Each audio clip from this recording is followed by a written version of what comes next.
Shut up and sit down.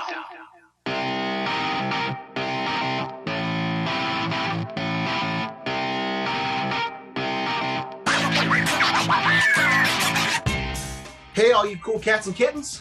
It's time for No One Asked Us. Season 2 of Tiger King coming out in November. Craig Choate, you excited for Season 2 of Tiger King? Did you watch season right there?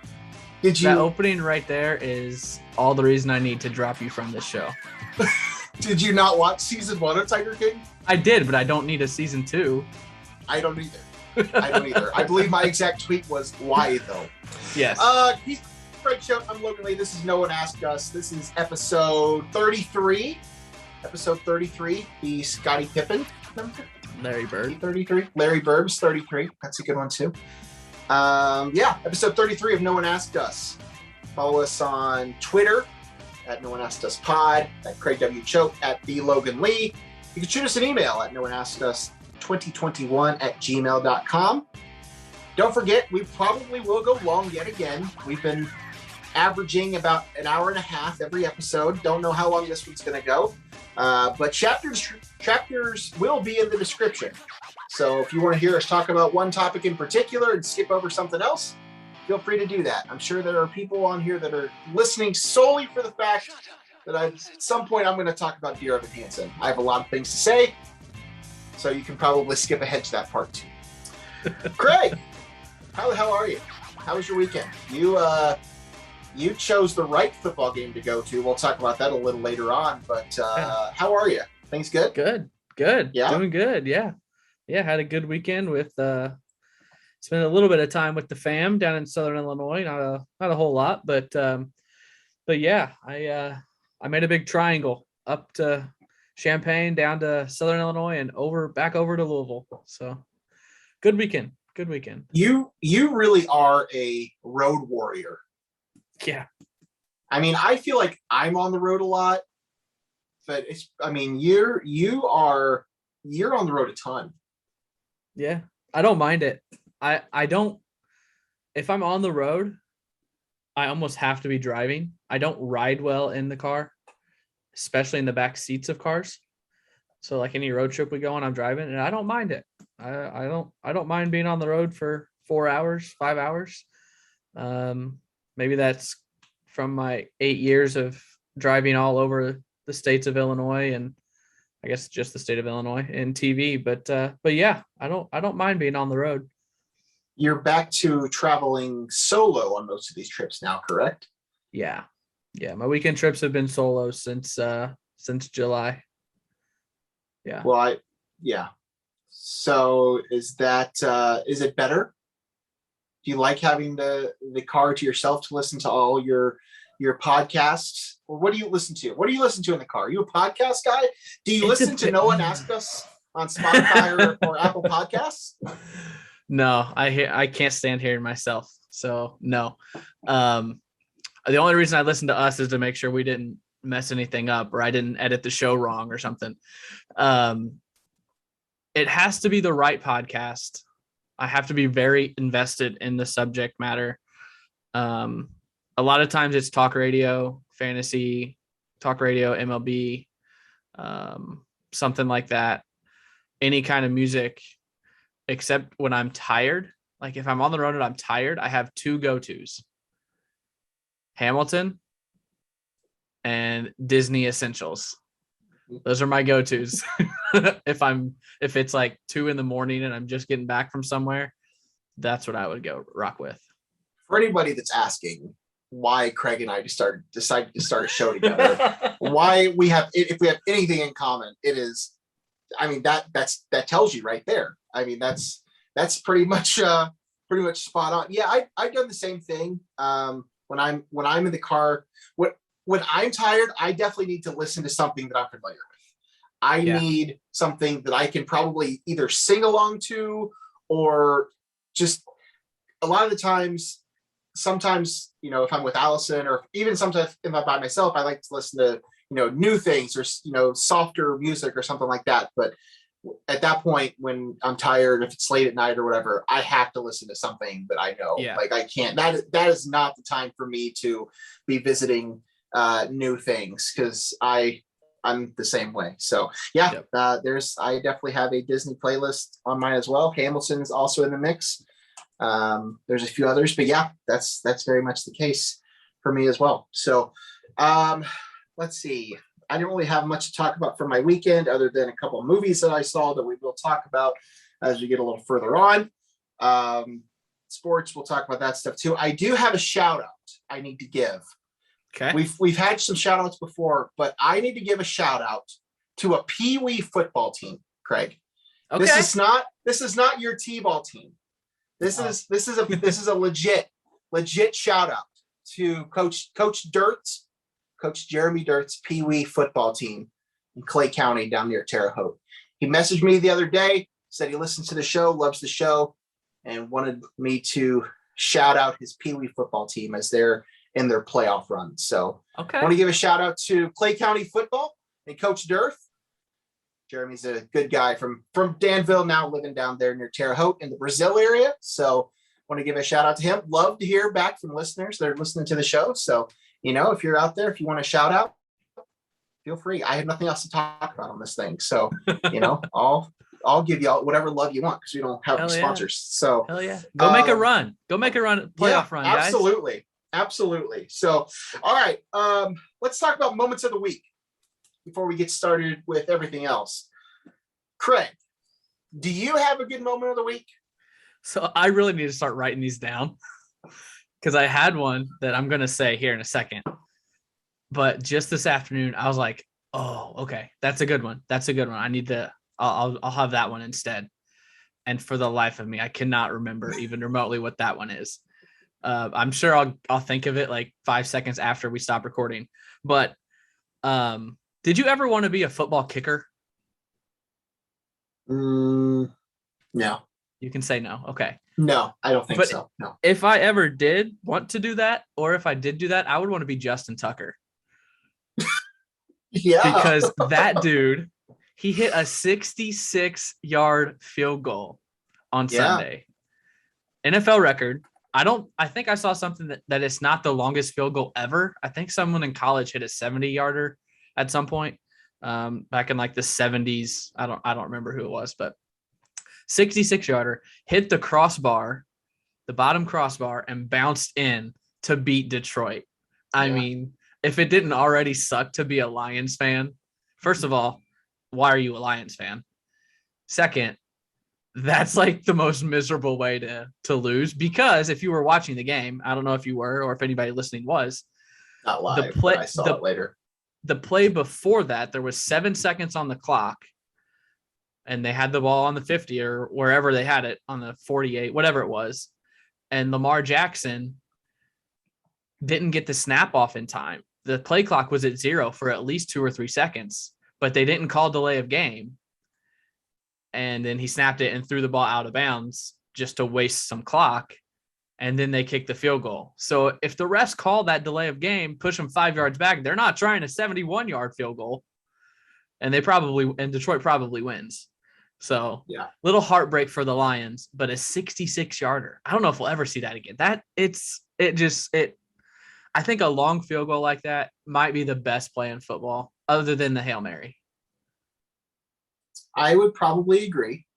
I get so amped up for long field goals to win games. Yeah, I'm with you. I did not watch it live, but yes, I of course saw the highlight. He has an incredible leg. It's astounding. He might be the best kicker ever. He's certainly in the conversation. Speaking of the Lions, do you think, how do you feel like the Lions faithful, the Lions fans are going to feel when Matt Stafford wins a Super Bowl with the Rams? Because I see that coming. I'm just waiting for it. Yeah. I don't, that franchise, man, they're the new Browns, I think. Yeah, like it's unfortunate. They can't get anything right. I don't think I think their head coach is going to be a huge flame out, and this is only his first year. But yeah, I feel bad for him. I think that's probably inevitable that Stafford leaves Detroit and then finally wins the Super Bowl in a different city. My moment of the week, or did you have another one? No, I can't think of it. Okay. I do have one, and I hate I hate that it's supporting that damn shirt you're wearing right now. But John Lester, Oh, okay. 200 wins. Yeah. Didn't do it against the Cubs, which I thought could have happened. Had he lost the game that he did win, then he would have been up for 200 against the Cubs. But he did get 200 amidst the Cardinals' 37 game winning streak or whatever they're on right now.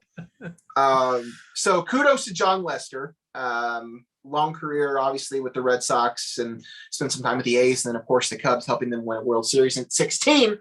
And then Lester, I don't know if you saw this video, during the trip to Wrigley, gave his two personal catchers, his longest tenured catchers, David Ross and Wilson Contreras, Rolex watches. And there was this nice little video flying around the internet a couple days ago. You could just see the reaction on Wilson Contreras' face. He was just so excited.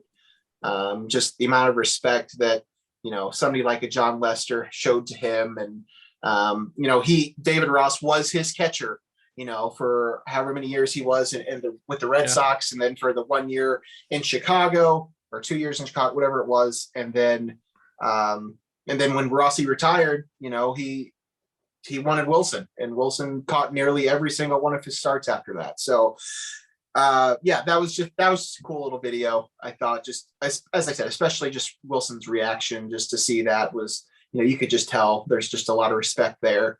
So that was pretty cool. I'm pretty John sure. Lester, go ahead. I'm pretty sure Saturday when Lester started was like the 5-year anniversary of Ross's last start with the Cubs, like to the day. I'm pretty sure I saw that. I'm not positive, but something along those lines. His last start had to be in the playoffs. Maybe at Wrigley, or I don't like regular season. I saw something 5 years to the day.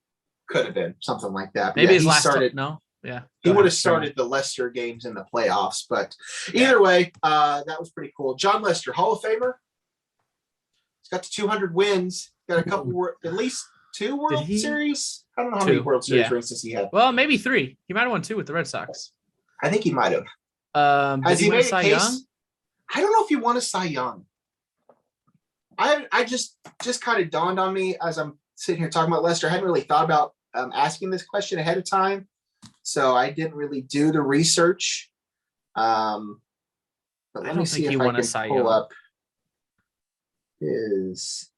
I mean, I think I would probably say yes, because I think his career and Adam Wainwright's career are very similar, and I think Wainwright probably is.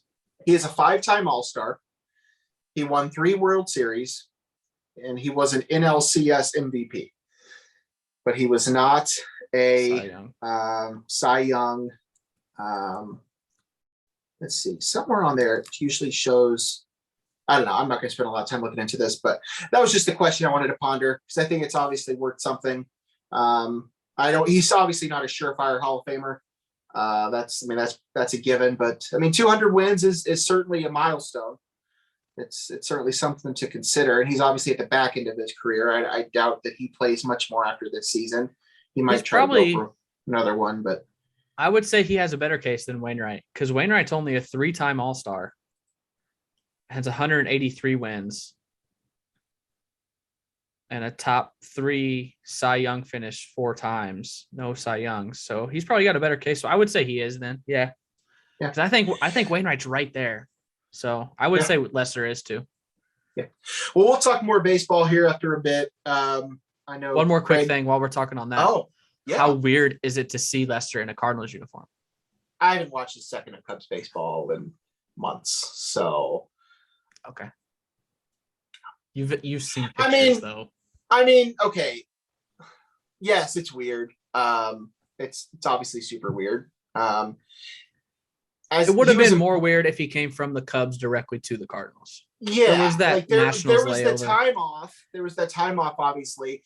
And as important as John Lester is to the Cubs and to Cubs lore and to Cubs history, he wasn't there as long as some of these other guys. He was the big signing. I don't know. I probably shouldn't say that, because he probably was as important as some of the other ones. But yeah, the bigger thing for the Cubs was the decision to not bring him back before this year. and ultimately signing Jake Arrieta, which proved to be the lesser of the two evils. So I mean, yeah, it's definitely weird to see it. But yeah, had there not been that buffer, it probably would have been even more strange, I think. Yeah. But yeah, it's been a weird 18 months for Cubs baseball and Cubs baseball fans. So it's just kind of another day at this point. Like what else? Like what else are you gonna throw at Cubs fans? Yeah. So all right, we'll move on to baseball a little later. Let's talk football. Illinois, Purdue on Saturday. Craig, you were at a different game, which we will talk about. So you did not see this game. I opted to not watch this game. I did listen to most of the second half, and I did come inside to make sure that I saw the last, I don't know, however long of the fourth quarter. At the time, they were still up or tied or whatever it was. Yeah. So obviously I did see them ultimately blow it and then lose the game. So Illinois loses at Purdue 13-9. Quite the score. A offensive struggle for the most part. It was all kicking really up until the end. Illinois football loses again. Their record now is what? What's their record? 1-4? 1-4. 1-4. So that's encouraging. Certainly there are more winnable games on the schedule, but this is now 2 in a row. Okay, I shouldn't say that. There's not a lot. No. There's not a lot. There might be one. Certainly the last 2 games, you're going to look back on those as games you should have won. Maryland was a game that was very winnable, that they ended up blowing towards the end, and then the same thing with Purdue. A lot of criticism being thrown. Same thing you talked about last week towards the offensive coordinator, towards the quarterback. I mean, I haven't seen a lot of criticism towards Belmont, but I don't know that that's going to be too long before we start seeing some of that. I've seen some. But I mean, I think, and as we just mentioned, I don't think there's a lot more wins ahead of them on the schedule. In fact, let's just take a look real quick at the schedule ahead.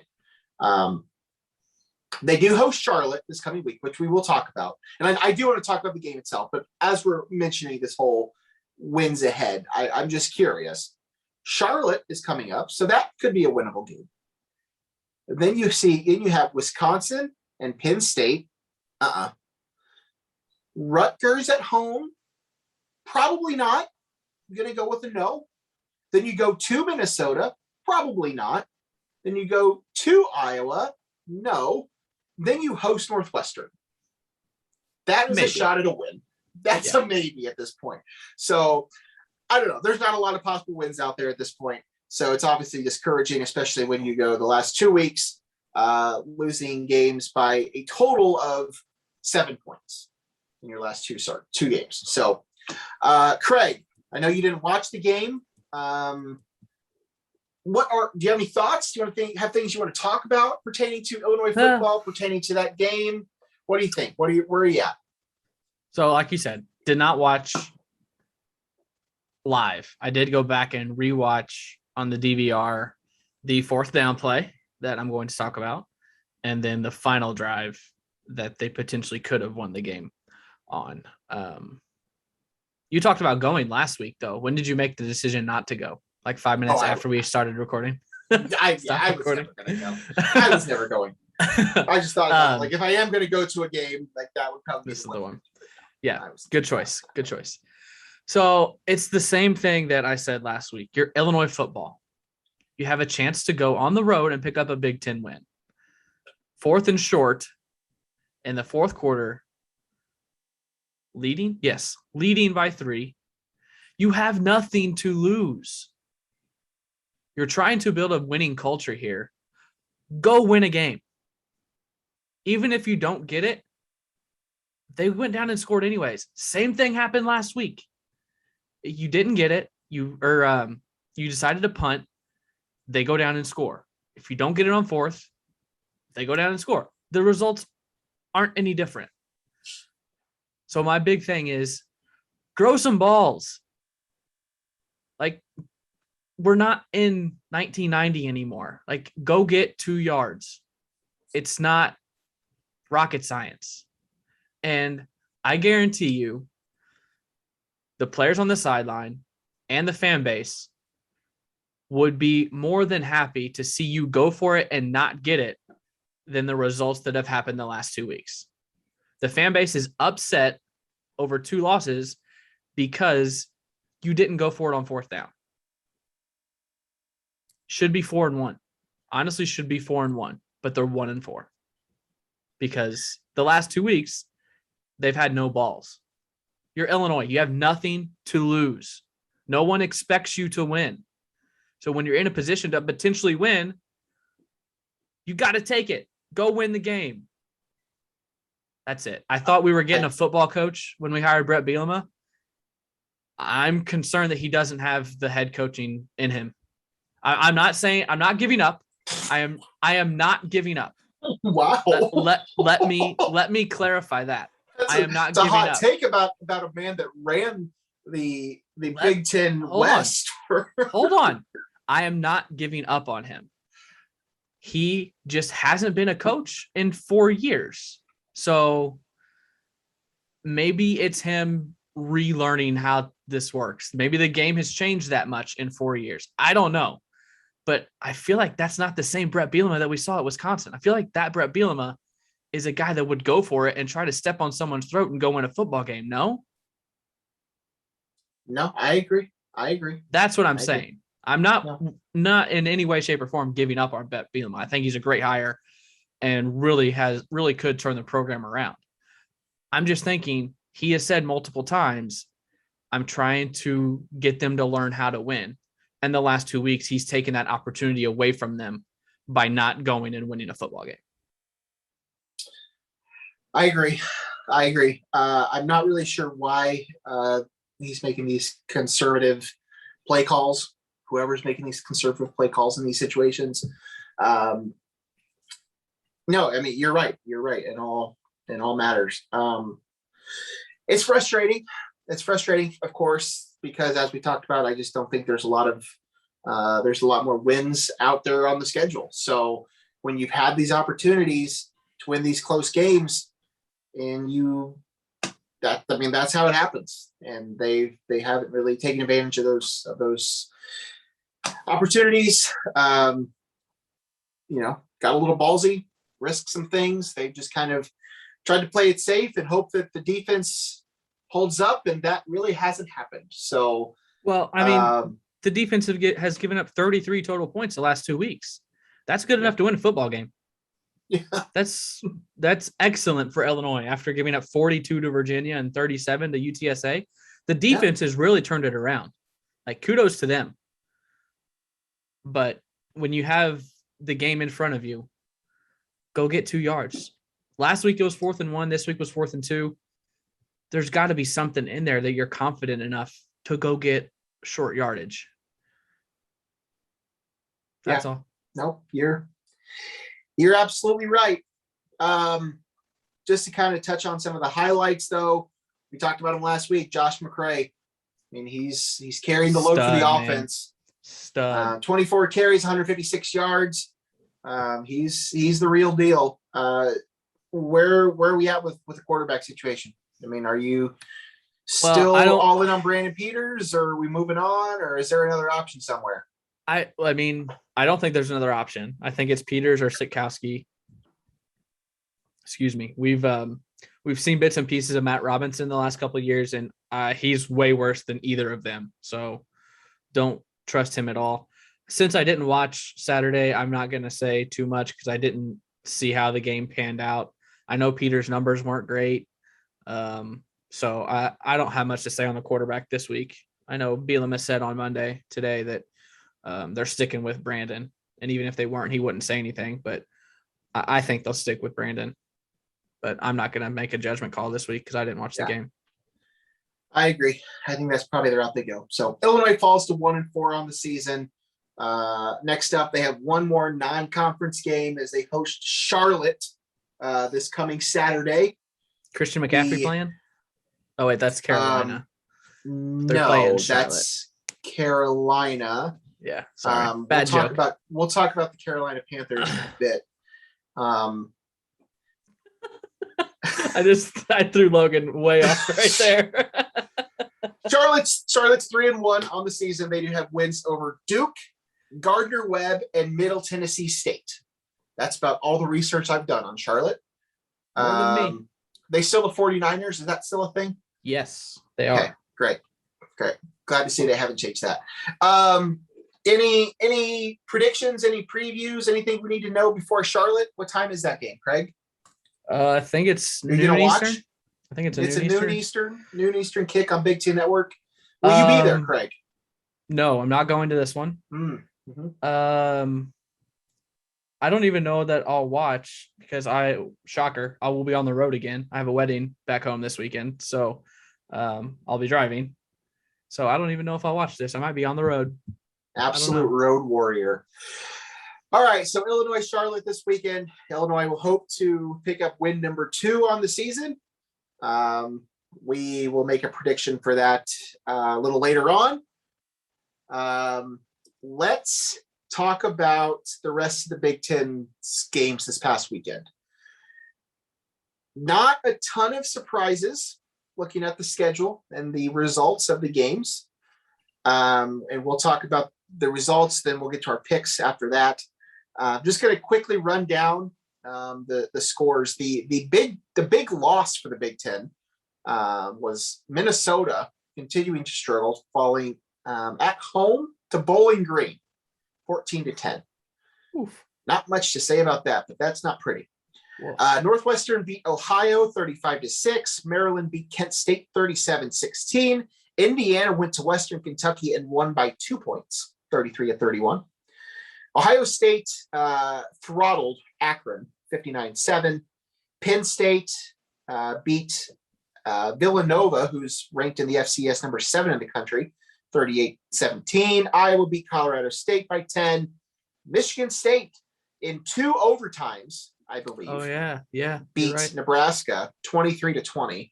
So Michigan State remains unbeaten and ranked nationally after that. Michigan beat Rutgers by a touchdown. And then the other loss for the Big Ten was in Chicago. Notre Dame beat Wisconsin 41-13. That game was close for a little while. Yeah, I think the score doesn't really indicate that game. It doesn't. I'm still not totally sold on Notre Dame. No. Granted, I know they haven't lost a game yet, and we'll talk about their upcoming match here in a bit. But Wisconsin, and I thought about this when I was going through my power rankings. Wisconsin on the year is just 1 and 2. Mm-hmm. But so far, their 2 losses have been to Penn State, who is one of the top 5 teams in the country, and Notre Dame, who, as I said, I'm not totally sold on them, but they still haven't lost yet. So yeah, it's hard to fully grasp how I feel about Wisconsin yet, but they're only 1 and 2 to start the season. So something to keep in mind there. So should we give our power rankings? Is that what you want to do now? Yeah. What do you think? Should we do that? Let's do it. Power rankings. All right, we'll start at the bottom. I have mine compared to last week, but let's start at the bottom. Number 14. Who do you got at 14, Craig? My bottom 2 teams haven't changed. Yeah, I've still got Illinois 13, Notre Dame 14. Mine haven't changed either. Northwestern, sorry. You have Illinois 13 and Northwestern 14? Yes. Correct. Mine also haven't changed, but I have them reversed. I have Northwestern 13 and Illinois 14. 12. Who do you got at 12, Craig? I got some drops here. I dropped Purdue down 2 spots. Even though they won, I dropped them down 2 spots to 12. Okay. That's fair. I have Rutgers here still. I didn't have much change at the bottom at all. I have Rutgers at 12 and Purdue at 11 for right now. You have 11. Even though they won, I dropped Indiana 2 spots. So okay, from like 12 to 8, the teams that won I dropped, but the teams that lost went up, if that makes sense. So Sure. Yes. So Indiana 11, Purdue 12. Okay. Indiana 11 and Purdue 12. All right. Who do you have at 10? Minnesota. You How have the mighty have Gophers. fallen. I had them 5 preseason. I dropped them 3 spots now down to number 10. That's a bad loss. Yeah, I did the exact same thing. I have Minnesota down 3 spots to number 10 as well. Number 9. Who do you have at 9? Nebraska. This is one of the teams that lost that I have risen 3 spots. They've rose 3 spots in my rankings, even though they lost. I think they're playing better, and I've been saying it for weeks. I don't think they're as bad as people are piling on to them. I don't think they're that bad. So I put them up to number 9. I have Nebraska at 9 as well. They moved up 1 spot for me to get there. So Nebraska at 9 for both of us. How about 8? We're gonna have a different at 8. I can tell already. So this is where I might have some people being like, "Whoa, what?" Rutgers, number 8. Okay. They lost at Michigan, but they held Michigan scoreless in the second half. Michigan had to hold them off. Like, they made a late game rally against Michigan. And I think Michigan's not back to where they used to be, but I think they're number 14 in the country. So I think they're pretty good. And Rutgers hung right with them at the big house. I think Rutgers is a decent football team. So I got Rutgers rising 3 spots to 8. I am prepared to move Rutgers up. I just haven't done it yet. Again, I didn't have a lot of change down that low. My number 8, I have Indiana. I have them moving up a spot. I'm not totally convinced on them yet. And I don't think, obviously, they're the team they were last year. We already know that. But I do have them moving up 1 spot to number 8. 7. Who do you have at 7? Maryland moves up 1. Undefeated Maryland moves up 1 to number 7. Same for me. Maryland up 1 to 7. Number 6. Who do you have at 6? The Badgers fell 2 spots from 4 to 6. 1 and 2. Yes. Couple losses. I have them doing the same. And as I said earlier, they're tough to figure out right now. They didn't look great against Notre Dame, although, as you said, I don't think that score totally reflected the game. Yeah. They are only 1 and 2, but those 2 losses have come to 2 pretty darn good teams. So I currently have Wisconsin sitting at 6, moving down 2 spots. I could see them jumping up a couple spots here in the next few weeks. I could also see them falling even lower. Yep. Number 5. This is, for me, is the surprise of the year. I don't know about you. Yeah. But yeah. Sparty. Yeah. Sparty top 5. Yep. Sparty moved up a spot for me to the 5. And then for you as well. Number 4, I'm going to guess that our 4 is probably the same and our 3 is probably the same. We'll see about 1 and 2. Yeah. But you got a 4. Yeah. Michigan goes up 1 because Wisconsin fell 2. Yeah. Michigan's number 4. Yep. Michigan up 1. Number 3. Would this be State. Iowa? Oh, whoa. Really? That's the same, right? Sure. Is that that's what I had last week? That's what I have written down. It probably is what you had last week. I just was, I don't know, I was caught off guard when you said that. Oh. My top 3 hasn't changed in like 3 weeks. You have Penn State still at 3. Yeah. Okay. I did some changing in my top 3. Okay. And I'll get to that in a second. I have Iowa at number 3. That is the same. I have Ohio State at 2. And I maybe should have done this last week. Okay. I'm not out on them. I'm not out on Ohio State. I still think they're probably the best team in the conference. But when it comes down to it, Penn State hasn't lost yet. Yeah. Penn State has wins against good teams, and Ohio State has a loss under their belt. Yeah. So, again, I probably could have made that decision last week. Granted, I made it this week. I think 1 through 3, there could be some interchanging there. But that's what I did. I made that decision just based on what I've seen so far. As I said, I'm certainly not ruling Ohio State out. I think at the end of the day, they'll probably be the Big Ten champion. But as of right now, just based on records and what they've done, I'm going with Ohio State 2 and Penn State 1. Just to appease the Nittany Lions fans out there that are listening. Yeah, I didn't change anything just because neither of the three this week had much competition. No. Akron, Colorado State, and Villanova. So I left it the same. Ohio State 1, Iowa 2, Penn State 3. Although it's reversed in the national rankings. Penn State's the highest. And yeah. So yeah. Well, I didn't make those based really on this week. It was really more of, I probably should have done this last week if I was going to do it, but that's where we left it. So we will get those posted up this week, and we will continue to update those as the season goes along. Let's talk about picks, Craig. You're getting beat, man. You're getting beat. What's going on there? Taking some chances. You're taking some chances, all right. So last week, Craig went 12-4. You went 9-2 in the Big Ten and 3-2 nationally. Last week, I went 13-3, 9-2 in the Big Ten, and 4-1 on the national schedule. So now I have a 2-game lead on you. You are 51-21 on the year, and I am 53-19. So that being said, let's make our picks for this week. Let's do it.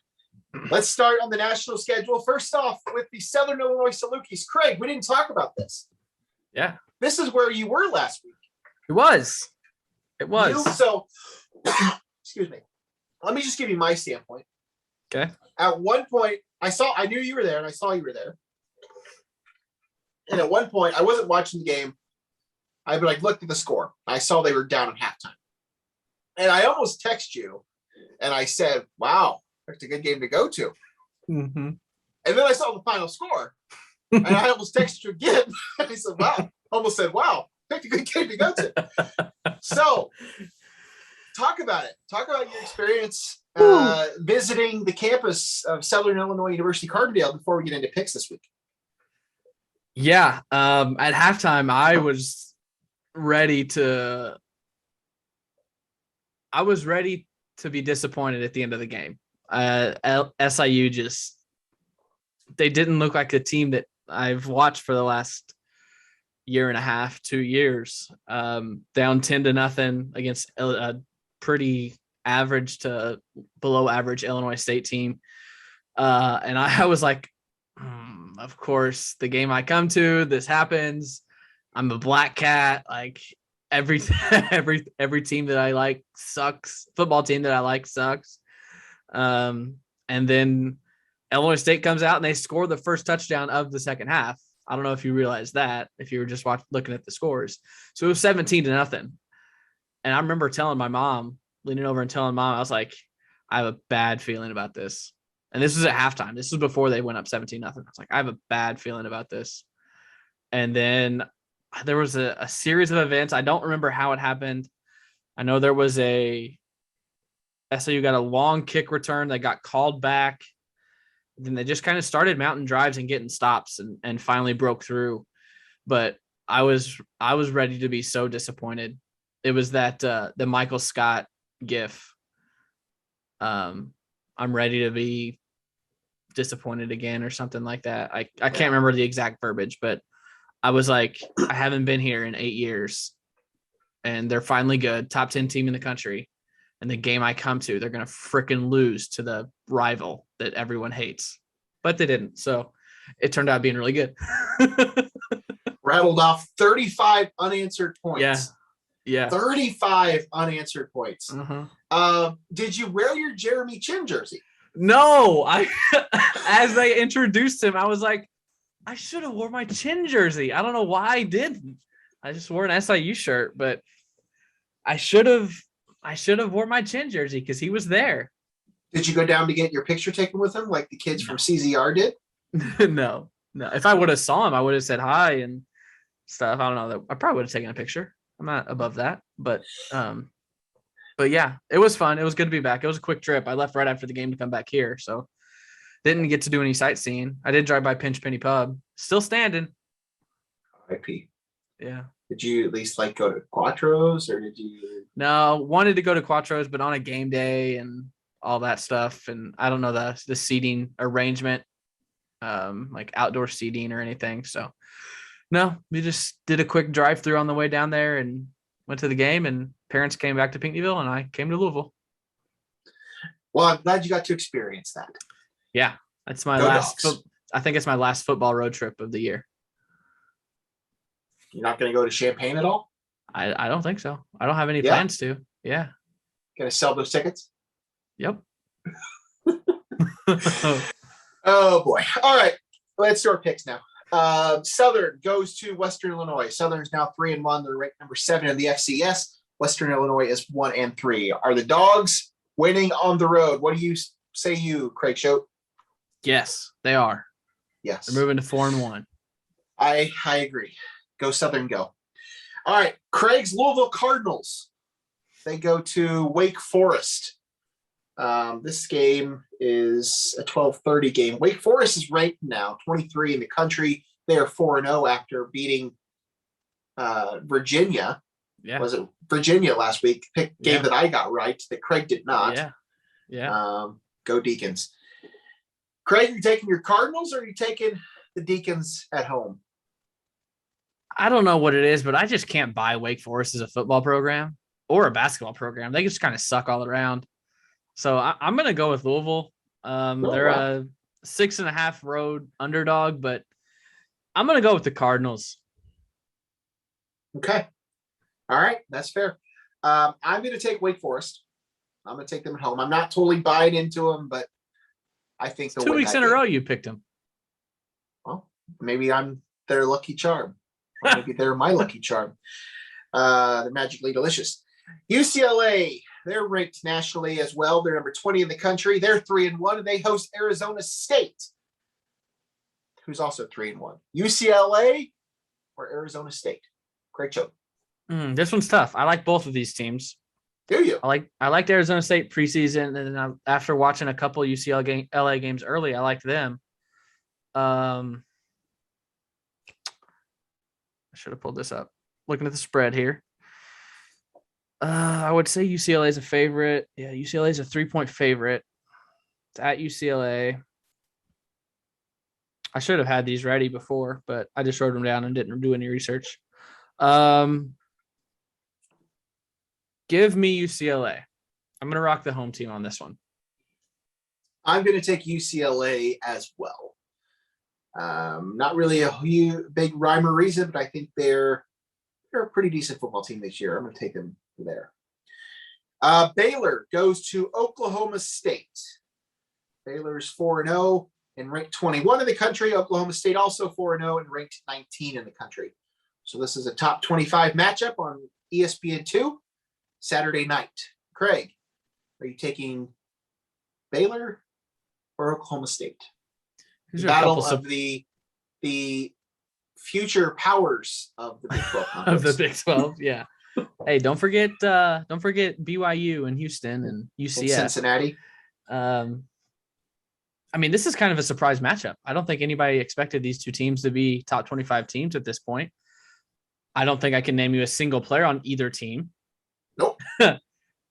So shows how much research we do when we make these picks. Just kind of a gut feel here. Oklahoma State favorite. I'm going to go with the Pokes. I'm pretty sure Tuscola native Hunter Woodard still plays on the team. So give me OK State. Shout out to Tuscola. I ride with Chip Gaines. Of course you do. Baylor Bears on the road. All right. This is a big one. One here in South Bend. The number 9 Notre Dame Fighting Irish, who just beat Wisconsin by a pretty good margin in Chicago, now hosts Cincinnati. Cincinnati is number 7 in the country. This is a big game here in town. The way I see it, the winner of this keeps themselves in the conversation for the college football playoff. The loser is most likely out of the mix. You would think. So, yeah, I don't really see a scenario, especially for Cincinnati. Notre Dame, a one-loss Notre Dame team, maybe, but that's a big maybe. So, are you taking Cincinnati on the road to upset, or are you taking Brian Kelly against his former program. Are we going to get a special report from the field on Saturday from you, Logan? Maybe. Man, maybe I should go try to get a ticket. That'd be fun. That would actually be fun. Yeah. Yeah. I hadn't really thought about it.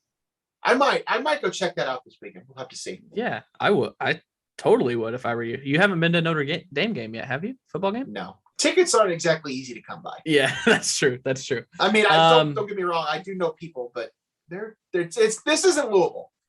this isn't Champaign or Bandit either. It's a little bit of a different animal up here.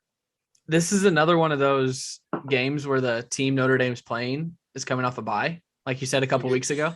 There's like Cincinnati had the week off. 5 of those on the schedule. Yes. I said a couple weeks ago, I don't know why it was, but I've always kind of leaned towards Cincinnati and kind of liked Cincinnati. So I'm going to take them. They're a road favorite. They're actually a 2.5-point favorite in this game. I'm going to take Cincinnati. I think they're better. I figured this was going to be one where we differed, but it's not. I'm taking Cincinnati. I think you're fighting Irish. I think Cincinnati has a lot more to play for. I mean, I think that they're on a mission. I mean, I think Cincinnati is on a mission to prove something for every non-Power 5 school that, they have been the elite program for the last few years. They're finally in position now. They're top 17 in the country. Nothing against Notre Dame. I think they're pretty good, even though I'm not totally sold on them. But I just see that being Cincinnati. I see them taking that. So something that shouldn't be lost in all of this is Notre Dame's defensive coordinator, Marcus Freeman, was Cincinnati's defensive coordinator just last year. So that's a good point. Coming from program to program here could have a little bit of an upper hand. That's certainly a good point. But you and I are both taking Cincinnati. We'll have to see how that goes. Pretty excited for that one. All right, the battle for the Roosevelt Belt. Alabama hosts Ole Miss, the Fighting Tyler Wootens. This is the big CBS game, 3:30 on Saturday. You taking the Tide at home, or are you going to take Ole Miss? Craig Choke, what say you? If Alabama were going to lose a regular season game, think this might be the most likely one. Because after that, they have Texas A&M, Mississippi State, Tennessee, LSU, New Mexico State, WTF, Arkansas. Who knows what they'll be by then, and then Auburn to end the year. So if they're to lose a regular season game, I would venture to say this would be their most vulnerable position. But I don't see it happening. As much as I would love for it to happen, I don't see it happening. Alabama 14.5-point favorite as of recording. I think they probably win this one. So you're taking Alabama? Yes. Okay, roll time. I will take Alabama as well. I'm not going to overthink it too much. Last one we're doing on the national schedule. Why is this not the primetime game? Am I missing something? I'm sure you're right. I'm sure your schedule's right. Yeah. I don't know. The schedule, according to what you have here, which I believe is probably true, is the Penn State Indiana is the primetime game, which going into the season probably made more sense than what it does now. Yeah, but, that's true. That's true. Penn State Indiana as the ABC primetime game is not nearly as enticing right now as, I don't know, Georgia, Arkansas, or I mean, I get that Alabama and Ole Miss is CBS and NBC has Notre Dame and all that stuff, but come on, man. All right, Georgia and Arkansas. Georgia's number 2 in the country. Arkansas is number 8. This is in Athens. Craig? I think the Hogs' little dream start to the season here comes crashing down. Georgia, go Dogs. So you're taking the Dogs, not the Hogs. Dogs, the second tier Dogs, because we know who the best Dogs So are. should I take the Hogs and not the Dogs? I took the Hogs last week. They won me. The Dogs. I'm taking Georgia. Yeah. Georgia wins at home. Both 1 and 2 will come out victorious. All right, move over to the Big Ten. Western Kentucky goes to Michigan State. Michigan State has yet to lose. They're 17th in the country, 4-0. This is also a primetime game. This one on FS1. Taking Michigan State, Craig? Yes. Western Kentucky almost beat Indiana last week, lost by 2. But I think Sparty's a little bit better than Indiana. So give me Sparty. I agree. I'm going to take Michigan State. I think their run will end eventually. Eventually. I don't see it being this week. Iowa goes to Maryland. Both of those teams are 4-0, but Iowa is a nationally ranked top 5 in the country. This is a Friday night kickoff. This is that late one on Friday night on FS1. Iowa at Maryland. Who you got? Seen a lot of people saying this might be the game that Iowa falls, just because looking back at their schedule, they're the number 5 team in the country, but the 2 ranked teams they beat are Indiana and Iowa State. And Iowa State lost to Baylor this week, so neither team are really what people thought they were. So maybe those wins aren't quite as impressive. They are on the road, night game. But what I saw from Maryland 2 weeks ago in Champaign did not impress me. So I'm going to go with the Hawkeyes on the road. Yeah. I'm going to go with them as well. Is this the second Friday night kickoff Maryland's had already this season? Yeah, because was that the Illinois game? Was that the Friday night one with Maryland? Yep. Second Friday night in 3 weeks. Wow. Yeah, I think you're probably right on Iowa. I'm not sure that they're quite as good as what they've been advertised as, but I still think they win that game. Purdue, coming off their win over Illinois, hosts Minnesota. Are you taking the Boilers or are you going to take the Gophers? Oh, man. Minnesota was my preseason sleeper team, and a lot of it could be because Mo Ibrahim's out, but they still ran for a ton of yards last week. I don't know what happened to them against Bowling Green.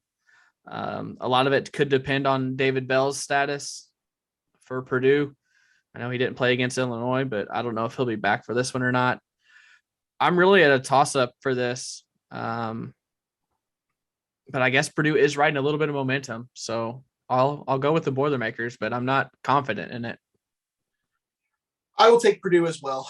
I don't think they're great by any means, but I do think they're respectable, and I'm just not sold on Minnesota. So I'm going to take Purdue. Nebraska, the team that Craig thinks might be better than people think. They host Northwestern, who Craig has as the worst team in the conference. So are you taking Nebraska? Yes. Yes. Sorry. I was confused. I will take Nebraska as well. Ohio State goes to Rutgers. Ohio State now is number 11 in the country. Both teams are 3-1. Ohio State on the road. Who you got, Craig? I'd love for Rutgers to do it, but I don't think they do. Ohio State. Ohio State is the pick as well for me. Penn State hosts Indiana. As we talked about, this is the Saturday night ABC game. This is the second time already Penn State's had the Saturday night game. Yeah. This matchup is not nearly as spectacular as the first one, and not nearly as spectacular as probably what they thought going into the season, seeing how Indiana is not the Cinderella story they were last year and is now 2-2. Penn State at home against Indiana. Is there any chance Indiana pulls this one off? No. Nittany Lions by 2 touchdowns or more. Penn State for sure. This is a good one. This is the noon kickoff on Fox. Michigan goes to Wisconsin. Michigan has been a little bit of a surprise, I think, to some people. They're 4-0 on the season, top 15 in the country.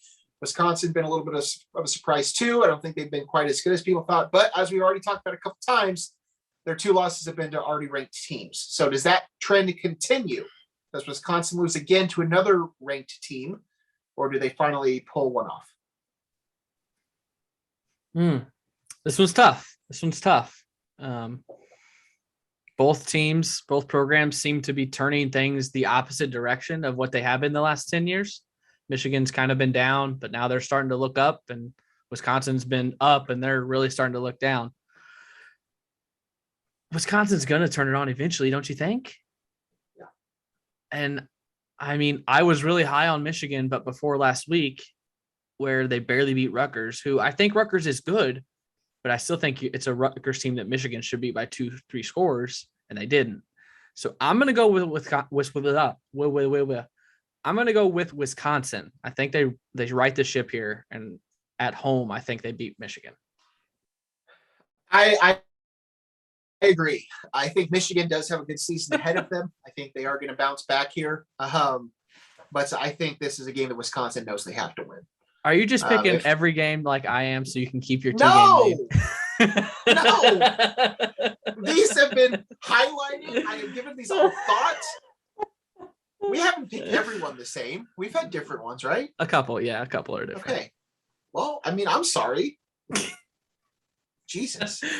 I'm taking Wisconsin. Kidding. I'm taking Wisconsin. I think that as I said, I think they have to figure it out eventually. And I think this is the game to do it. And then lastly, our lowly Fighting Illini host Charlotte, noon Eastern on Big Ten Network on Saturday. Craig, does Illinois pull off a win to go to 2-4, or does Charlotte come in to Champaign and pick up their 4th win of the season? Illinois is an 11-point favorite. Does that surprise you? It's a lot, right? Right? It's a lot of points. If I were going to pick Charlotte, it'd be a perfect Illinois is about to get wrapped up in Charlotte's web joke. But good night, everybody. I'm not confident in it. I'm very, very nervous, but I'm going to take Illinois. I'm very nervous about this game, but I'm going to take Illinois. Now you've made me self-conscious and want to pick against you just because you decided to give me crap for it. I'm taking Illinois too. They're not good. We know they're not good. I don't think there are very many wins left on the schedule. So to be quite honest with you, I think this is one of about probably 2 that are left. So I'm going to take Illinois.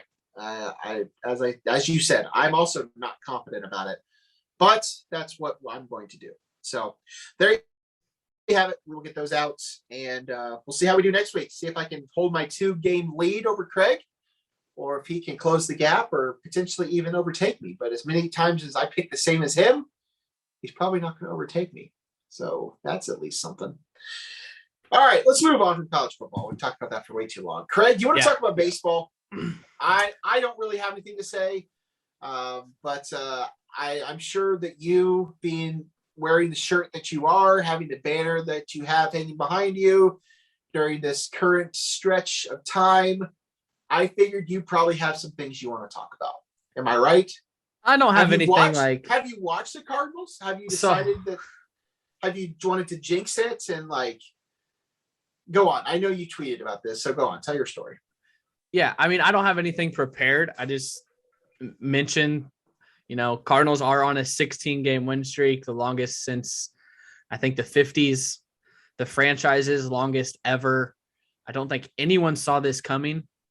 I mean, at the deadline, picking up guys like J.A. Happ and John Lester, everyone was really that's who you're going to get for a stretch run. But it's been Cardinals devil magic for 2 weeks now.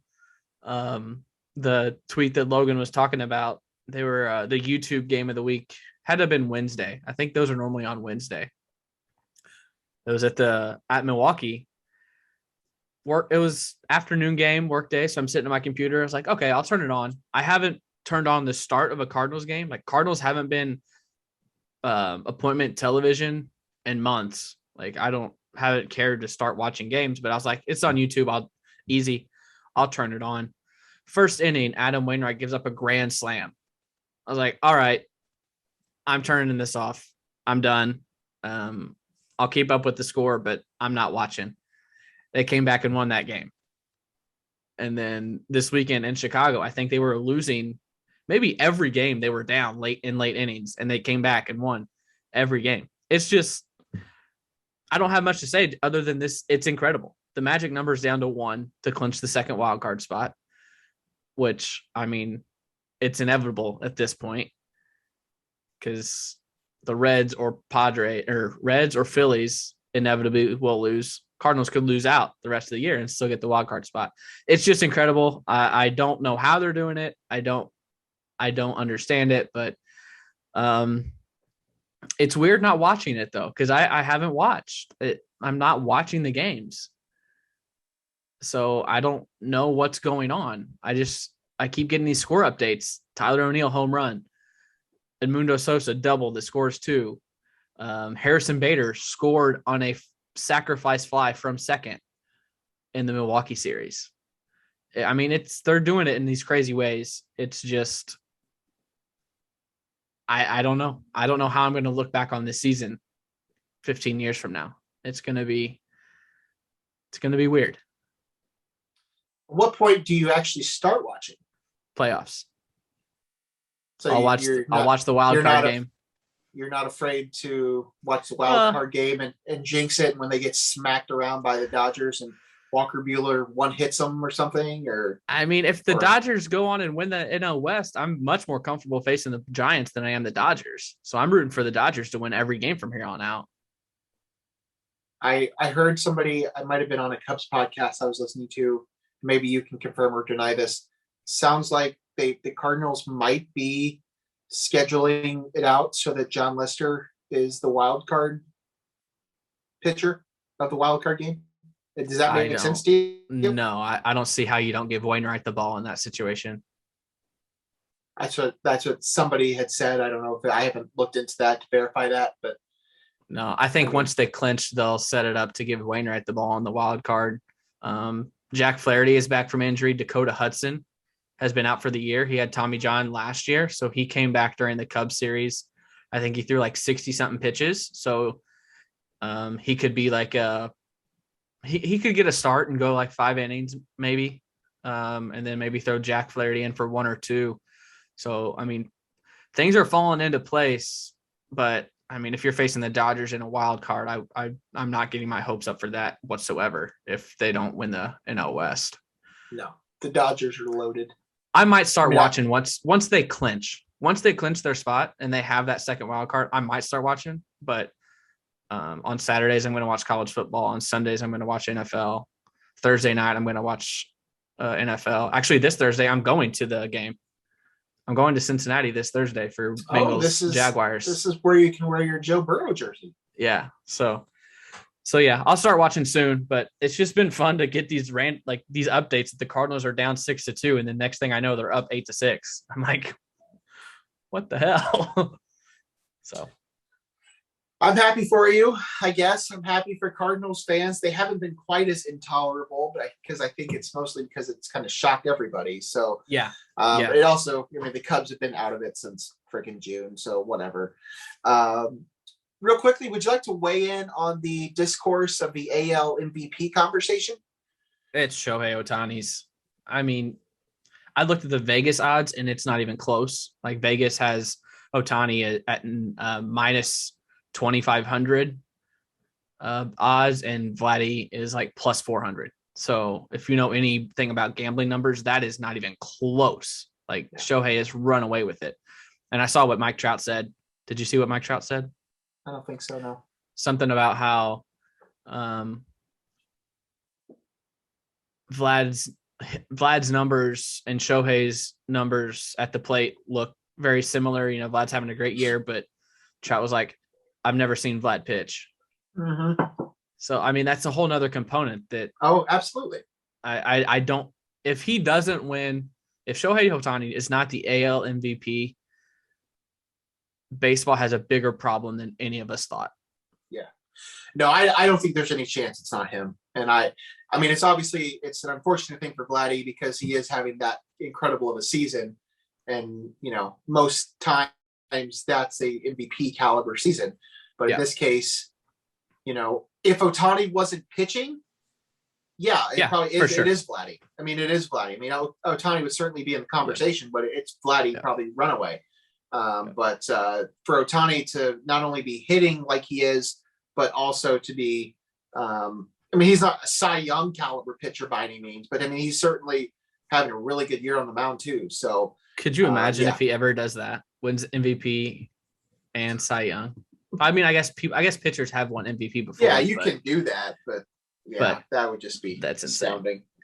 All right, we probably should have stacked this show a little better. Had we been real good producers, we probably would have put the college stuff with the college football and, you know, then gone to baseball. But, you know, now we're going to go back to college sports because there was some news in the Missouri Valley Conference, which both you and I are familiar with, going to Southern Illinois and growing up in the heartland of Southern and Central Illinois. Belmont, the Belmont Bruins out of Nashville, Tennessee, out of Nash Vegas, going to be joining the Missouri Valley Conference. Craig, I know this is something we've talked about both on and off the show before. You like this move? Perfect. Perfect. Should have happened a long time ago. Yep. The only question is, and I think I know the answer, is this the only move? Because it makes it an 11-team conference, which is weird, but it is a basketball conference, so it doesn't necessarily need to have an even number. But I feel like having an even number makes everything a whole lot easier. So there's got to be another school coming in, because I don't foresee any of the 10 that were already there leaving. So. No, I agree. I think it's kind of weird sticking at 11. I do think they add one more.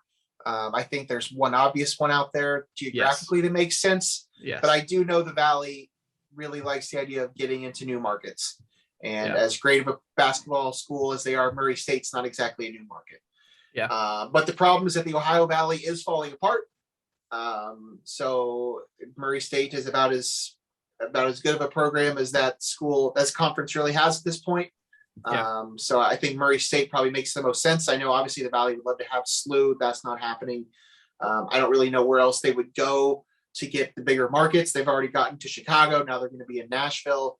They already have a hold on St. Louis, even though they don't actually have a school there. So I mean, I think Murray State makes sense for and I think a lot of people agree. I did read something about that Southern was against that in the past, because they're having enrollment issues, and Murray State is part of the reason for that. When it comes to financial sense for a school like that, as close as those two schools are geographically, probably not the thing that they want. But I know Southern's just one school, so I don't know how this is going to play out. But as of right now, it is just the one school, the one edition of Belmont, which I think is great. I think it's great for the Valley. I mean, listen, they lost Wichita State a few years ago. The losses of Creighton and Wichita State, you were never going to make up for that. Loyola has been a pleasant surprise for the Valley. I know that's still a little sour for us Illinois fans, but they have been a very welcome addition to the conference. And SIU fans. Well, yeah, that too. Valparaiso, whatever. I don't really know that one is as big of a fit, especially since they're already in the Chicago market. So Valparaiso is way out of there. So either way, it'll be interesting to see what happens, because I do think Murray State is certainly an option. I'm sure there's probably other options out there too that they're considering if they do want to add. Let me throw one out here. There's been talks about stretching into Texas. Seems a little far to me, but okay, go on. UW Milwaukee? Are they in a horizon? Is that a step up? Yeah, I would think it'd be a step up. Valpo was the horizon. Milwaukee can make some sense. That's getting pretty far north. It's not much farther north than Loyola. It's close to. That's true. Geographically, yeah. That could make some sense. I could see that one. That'd be a new market for him. Yeah, that one. I could see that for sure. I haven't seen that name flying around, but that's certainly an option. So selfishly, keep in mind. I would love Murray State, SEMO, and Eastern Illinois, because I like the regional thing, and I see what you're saying about SIU conference. I see what you're saying with SIU not wanting the regional schools like that, but I love when SIU plays SEMO. They don't really play Eastern a whole lot, but it would be an easy win and everything. So I don't know. And it's not going to happen. I kind of like Milwaukee. I've thought about that since I saw the Belmont thing and who else they could get, but I would lean towards Murray, and I don't hate it, but we'll see. I think Milwaukee makes sense. I know they already have a few schools in Indiana, but maybe a school in Indianapolis can make some sense. So anyway, we'll move on from that. Ryder Cup. Craig, did you watch some golf this weekend, or were you a little preoccupied with other stuff? I watched a little bit. When I was home Saturday morning, my grandma came over, and her and grandpa got me into golf. So we turned it on after I forgot what we started the day with, but yeah, turned it on. What's the biggest sports blowout you ever remember?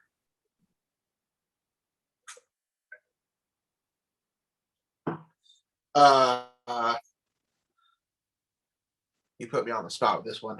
Okay, well, whatever it is, I mean, nothing comes to my mind, but whatever it go is, on. multiply it by 500, and that's what you got with the Ryder Cup this week. It was awesome. Those that don't know what the Ryder Cup is, maybe didn't listen last week. It's the United States versus Europe golf. So it's a team aspect to golf that you rarely get. 12 golfers from the US and 12 golfers from Europe. The Friday and Saturday, you start with a best ball in the morning and then 4-ball in the afternoon. Best ball is you alternate shots, you and your teammate. So it's groups of 2. Each team throws out groups of 2. They face off, alternate shots, and then you don't keep score like normal. It's match play, which means if my team would get a 4 on a hole and Logan's team would get a 5, my team would go 1 up. And then if it's flipped the next hole, we'd be all square. So you win hole by hole instead of how many times you hit the ball. And then afternoon was 4-ball, where all 4 players play the entire hole, and then you take the best individual score from the hole. And then Sunday, all 12 players match up, singles matches. So Europe had won the last couple, or the last one. So they only needed 14 points to retain the cup. United States needed 14.5 to win it. The score was 19-9, which is the biggest margin of victory since the 70s. And this event is every other year. So it was just complete, utter domination. The U.S. led 6-2 after the first day, and it never got any closer than that. It was it was dominant.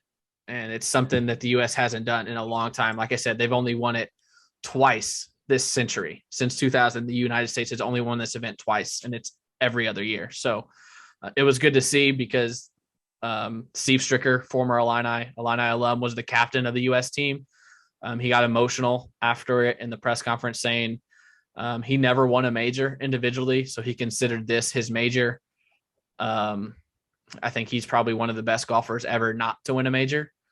So just a fun weekend of golf. And I said it last week, it's an event that I have on my bucket list. I kind of wish we were still living in Champaign just for this, because I probably would have driven up. A handful of my friends from home actually did go, and they were sending pictures and stuff. And normally when you watch golf on TV, it's a bunch of the quiet, golf claps, and everyone's talking really quiet because you got to be polite.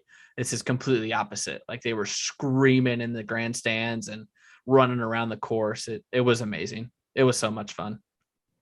I mean, you were in Champaign on Friday, so you but I was doing stuff. That we could have gone. I was doing stuff. Yeah.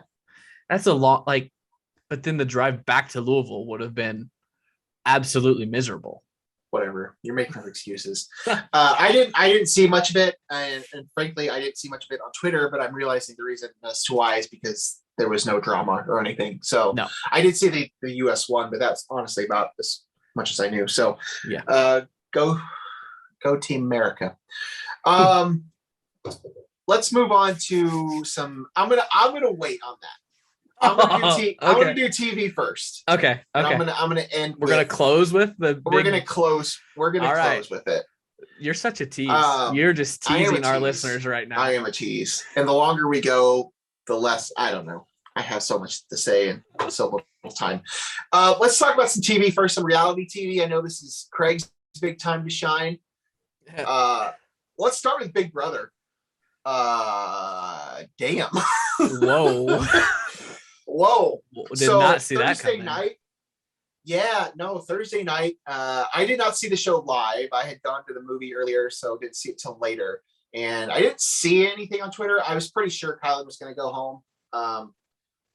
But I happened to see Julie Chen's tweet, and I don't remember what it was. But it was some sort of GIF and like the big eye emojis. And then like minutes after that is when I saw what happened. So for those that, whoever cares at this point, but Kylie got evicted in the final 4. Xavier won POV, didn't change the nominations. So Derek F had the final vote, and he voted to send out Kylan, which essentially was a blindside to Kylan. He didn't know that was happening and got pretty pissed off at Xavier. Yes, that one. I saw that seconds before I saw what actually happened. Like, oh, that's what she's referring to. So Kylan did not handle that very well. Very childish. He got pretty pissed at Xavier and then brought Xavier's nephew into the conversation. And Xavier did not take kindly to that.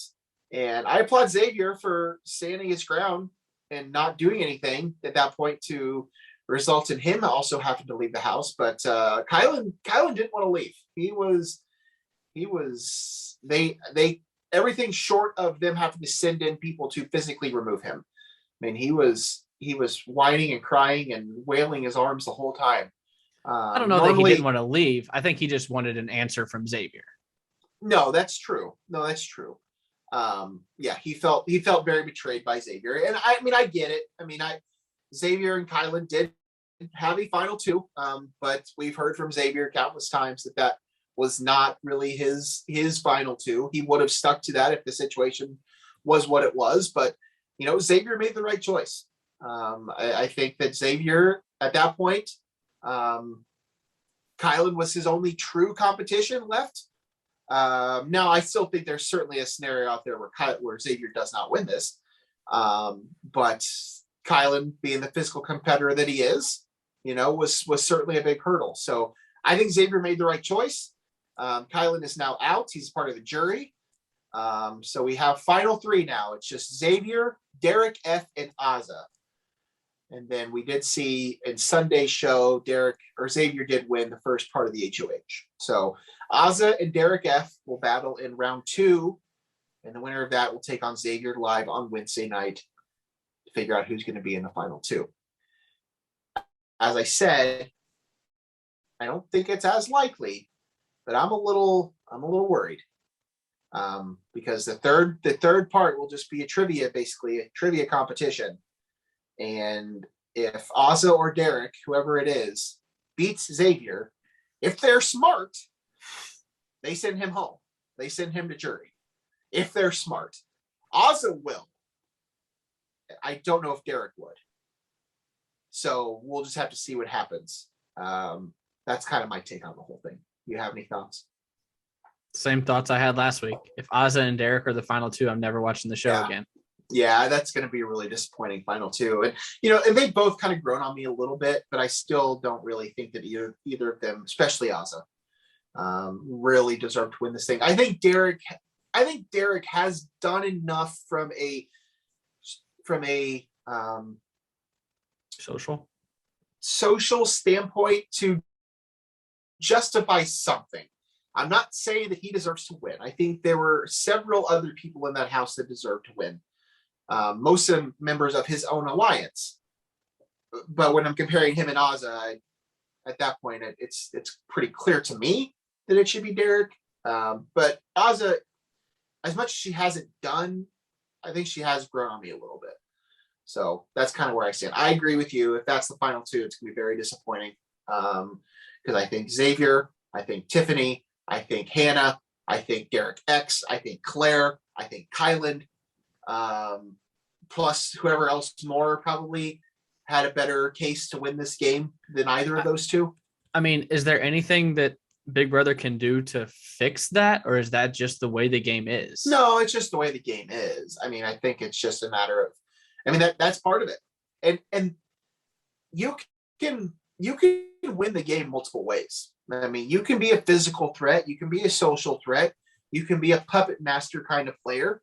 It's just a matter of being the last person standing. That's how those games work. It's just like Survivor. Yeah. It's just a matter of being the last person there. And it will be disappointing. It's not the first time this has happened. There have been other seasons where, the best person didn't win, or in this case, the best 6 people didn't win. But it happens. That's certainly a part of it. You're not always going to get seasons where, the Cody Calafiores or the Derek Levasseurs or the people that dominated the season from the get-go win. That's just, it just doesn't always work out that way. It's just unfortunate. If that is what happens, because I do think obviously Xavier has as good of a shot as any of them, but it's certainly not a clear thing. If he does make it to the final two, I don't think there's any chance he doesn't win. Yeah. But if he does get beat in that final HOH, if whoever beats him is smart, they send him out. Yeah. But I think we'll if see. he does win, and I know I've only been watching for a couple of years, but if he wins, he's the best player I've seen in a long time. I think he played this game really well. No, he has had a good game. I mean, I think he's played it the right way. He knew that he could be a physical competitor, but he didn't have to. Yeah. I don't think he's ran the game. I very much think Tiffany was running that show, which is smart. So from the puppet master standpoint, I think that was Tiffany. But I've been a fan of Xavier's game from the beginning. He was my pick to win it from the get-go. Yeah. And he's proven to be that case. So I think I had Kylan winning early. Now, I mean, Kylan played well to an extent. I mean, he was obviously a good physical player. I don't know that his social game was that great. I think he annoyed everybody. Excuse me. Yeah. And then obviously he didn't end very well. So but yeah, I love finale is Wednesday. I love too how the jury reacted to Tiffany explaining the cookout and the master plan. And like, the more I hear it, the more I'm like, that is such a genius to have an alliance and then have everyone in the alliance have their person, their duo to where you never expose your core alliance because you keep nominating people from your alliance, but you're going to be safe. I think that's wonderful. It's definitely one of the greatest alliances in that show, in the history of the show, to have all 6 members of it to make it to final 6 and the things they did. Oftentimes when they have alliances like that, those are like the best players. And a lot of them were in that alliance, but as I said, I think Derek X could be in that conversation. I think Claire could be in that conversation. And they weren't a part of that alliance. So kudos to them. Finale Wednesday night. So we will see who is crowned winner, and then we can stop talking about this show for the next few months. So all you out there that don't want to hear it. Big week for reality shows for you too, Craig, because both The Masked Singer and Survivor started this week. Did you watch both shows? Of course. Okay. Of course. All right, let's hear it. So, excuse me. Survivor's different this year. They threw a lot at us in the first episode. I touched on it last week. They had to shorten the shooting schedule from 39 days to 26 days. So they're trying to cram a lot into a shorter period of time because they have the same number of contestants. So there's 3 tribes of 6. And normally that's not new. They do the 3 tribe thing regularly. But normally at the immunity challenge, the first 2 win immunity and only 1 goes to tribal council. At least what they did on the premiere was only 1 tribe won immunity, which meant the other 2 tribes went to tribal council. So that's probably their way of getting more people voted out in a shorter period of time, because instead of voting out 1 person a week, you're voting out 2 people a week until they get to the merge. So that's different. There's this new twist called roll of a dice where everyone's given a die, and you can, at 1 tribal council, you can put your die in this little urn, and then you draw a card basically, and you have a 1 in 6 shot of drawing safety, which means you're what it says, you're safe, and no one knows when you draw it. So if you go into tribal council and you're pretty confident that they're voting you out, you can put your die in there, draw a card, and have a 17% chance that you just pulled out an immunity idol right there, and they cannot vote you out. Which, new twist, not sure how it's going to work. There's a lot of other advantages hidden out on the island that we're not sure what they are. One's called the beware advantage. Jeff also has started to address the camera, like the Office style. Like during a challenge, he'll turn to the camera and say something. Yeah, it's kind of cool. Don't know that they utilized it really well, because he said it in the intro. He's like, we're bringing you guys into the game. You're going to hear from me more this season. And we all kind of thought, all the viewers kind of thought, all right, Jeff's going to talk to us and explain all these new twists and how this is going to work. But we never really got that. So a lot of twists that I'm still not really sure what's happening. Pretty decent premiere episode. But all said and done, not impressed with the cast so far. I'm going to need some more development there. There are a couple people that stuck out to me. Too early to pick a winner after one episode, but there's a former football player on there, former Chicago Bear, Danny McCrary. He was a safety, I think. He was really good in the first episode. Kind of proved his worth with his tribe, so I like him a lot. Maybe that's why my brother didn't get on Big Brothers, because Survivor already had one former Bear on their list. So they didn't want another on Big Brother. couldn't take another one. Yeah. So yeah, they voted out 2 last week. One guy named Abraham and a girl named Sarah. So they're down to 16 now. Started with 18. Yeah, I don't know how much else there is to say. People that I like, just so I can have it on record. I like Shan, Evie, Sydney, Ricard, Danny, Liana, and Voce. I think they could win the game. There are a couple others that I like, but I'm not sure how their gameplay is going to be. Got 20-year-old kid named JD just came out guns a-blazing. Like, he started playing the game immediately, and everyone kind of turned on him a little bit. He survived the vote, but he's going to have to tone it back. And then another young guy named Xander. I just think he might be too raw, but I think he's he's going to be in there for a while. So that's my Survivor list. We'll see how it evolves. It's going to be a different season, just because they had to cram so much in and they're throwing so much at us. But every Thursday morning I'll watch, because I don't watch it live normally. I watch it on the next morning.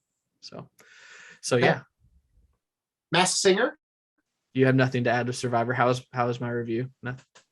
Does it make you want to watch? I mean, it's one of those things that I say every year that I'm going to watch it, and I just never do. So yeah, I just live vicariously through those that actually watch it.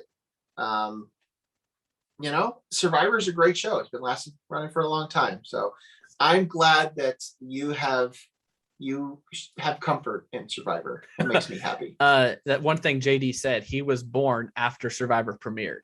I don't know if he's the first contestant to ever claim that, but he was born in 2001 and it premiered in 2000. So they made a big deal of it. So that might be the first. I don't know. The Masked Singer also started. It was a 2-night premiere. We've seen 5, I think we've seen 5 characters, whatever you call them: the skunk, the bull, the puffer, the octopus, and Mother Nature. The puffer. Mother Nature. Puffer fish. Yeah, she's creepy. She's got like a face, like They're a tree. Usually creepy. That's true. It's so early. Normally I have a good gauge on him, but I did not on many of these. Let's see, who did they? The octopus was the first one to go home. It was I thought it was an older man. My guess was Arsenio Hall. Ooh, okay. It turned out to be an athlete that I'm pretty upset that I didn't get. Really? It was one Dwight Howard. Ooh. Yeah. Dwight Howard. Which he's like 7 foot. He's 6'10". Yeah. So I knew he was big, but I thought his real head was at the bottom of the mask, because the thing went way up. So I thought his head was down here and there was just a bunch of air space. But no, his head was way up there. So yeah, Dwight Howard. I don't think I would know his voice. I mean, I know I've heard him talk, but I don't think he's somebody that voice would stick out to me. Right. But he's exactly the kind of athlete that would go on this show, though. Oh, for sure. Like, he's very goofy. He said it was his mom's favorite or his grandma's favorite show. So she freaked out when he took her to set, because she was like, "What are we doing here?" He was like, "I'm on the show." And then we saw what was next? Mother Nature. They teased Mother Nature. I thought I had this one pegged. Thought I had it pegged. Thought it was Tiffany Haddish. Ooh, okay. She was very Nice. like Tiffany Haddish-esque, and that I didn't pick up on that, but the judges did. And as soon as they said it, I was like, yeah, that's it. And it wasn't. It was Vivica A. Fox. Okay. Who I'm not all that familiar with, so I'm not upset that I missed that. I could see the confusion. Okay. All right. The other one that they unveiled was the pufferfish. I had no idea. I knew it was a powerful superstar. Like the voice was incredible. Don't know how she got sent home this week. Toni Braxton. 7-time Grammy winner, Toni Braxton. Yeah. Okay. And they were all very upset. I did not have a guess for that. The other two, Skunk and Bull. Christy had a great guess with the skunk that we're going to go on record with, Mary J. Blige. Ooh. Sounds very Mary J. Blige-esque. Okay. The Bull is my favorite. I'm not confident in this because I'm not sure that he's an actual performer. I think he might be like an actor or an athlete that just happens to have a very good voice. But I'm going to go with Chance the Rapper right now. Ooh. Chance. I don't know why, but I hear Chance the Rapper in it. Okay. The second night they did introduce two new ones, Hamster and Baby. The judges threw out Bill Murray for the Hamster, which I could see, but I'm not confident in it, but I could definitely see it. And I think Vin Diesel is Baby because there were some Fast and the Furious references in his and stuff. So that's what I got so far. Normally I get one or two. I'm pretty bad at it, but normally I get one or two. I pick up on the voice or one clue or something, but haven't got any yet. And normally the one or two I get are really early on because their singing voice sounds a lot like their speaking voice. So you can kind of tell who it is just by their singing, but haven't been able to pick up on many of these. So who would you say is the biggest name they've had on that show? It's been on there. Oh gosh. I mean, T-Pain won the first season. Wayne Brady won the season. Rob Gronkowski was on it. Lil Wayne was on it. See, and the reason I ask is I just don't see that being something Bill Murray would do. I know. That's something you have to think of too. Like it's just like that's how I think about it. Like, would this person actually do this show? Like certain people, yeah, I could see that. Dwight Howard, sure, absolutely. People guess Jamie Foxx. Maybe. People guess Jamie Foxx every season. But I'm like, I don't know that he's been a judge. Yeah. He's shown up and he's been a judge. People guess Justin Timberlake every year. And he's never on it. Nick Lachey was on it last year. Nick Carter was on it the year before. The judges are just throwing out names just for the heck of it. Here, I got them ranked. Screen Rant. I know you love Screen Rant.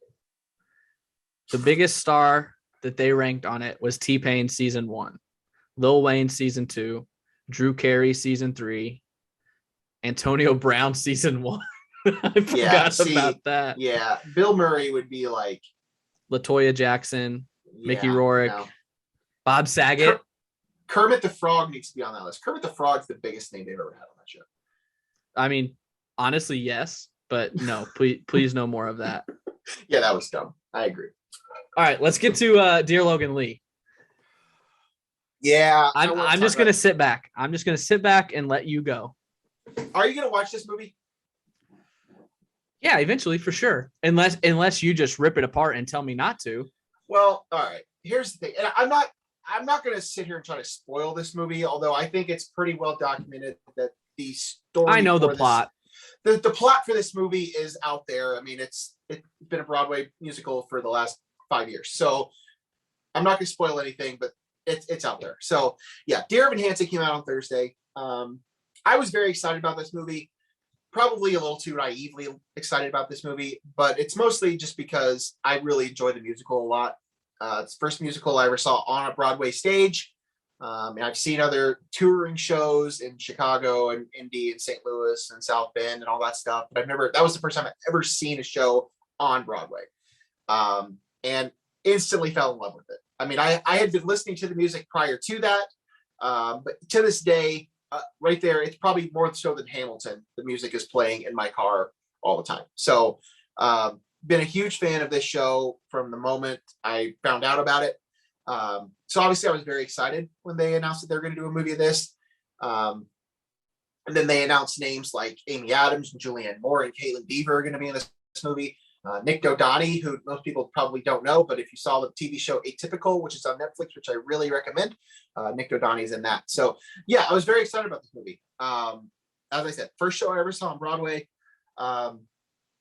So before I talk about the movie, I do want to like preface this by saying the Broadway musical is fantastic. The music is amazing. The performances are great.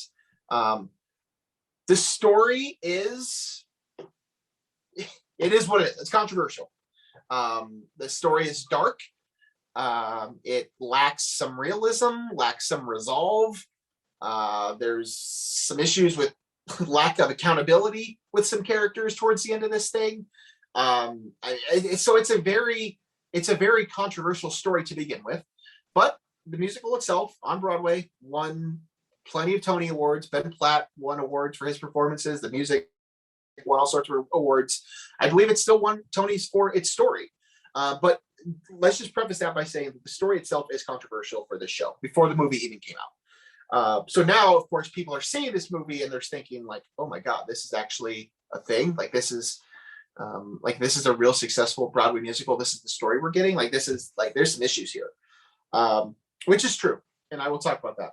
But a lot of that story in the musical just kind of gets glossed over because it has this really catchy music. It's the guys that did the music for The Greatest Showman and La La Land. They did this one as well. So Justin Paul and Benj Pasek are those guys. So yeah, that's kind of why the story kind of gets thrown by the wayside, is because it's kind of catchy music, catchy pop songs, good performances. It just kind of gets forgotten about. So the movie itself. I do have three things I want to talk about with the movie. The first is the very well documented Ben Platt conundrum. Ben Platt was the original Evan on Broadway. He workshopped the role. He helped them develop the role. He was the first guy off Broadway. He was the first guy on Broadway. Ben Platt was Evan Hansen for a number of years in his life. That was 6 to 7 years ago. Ben Platt is now 27. He's actually now 28. But at the time that they filmed this movie, he was 27 years old, playing a 17-year-old kid. Now, that in itself is not the problem. That happens in Hollywood all the time. That is a very regular thing where mid to 20-year-olds are playing high school age kids. At Grease, most of the cast in Grease was well into their mid 20s. We just watched Grease the other day, and I was like, yeah, these people look so old. It's a regular thing.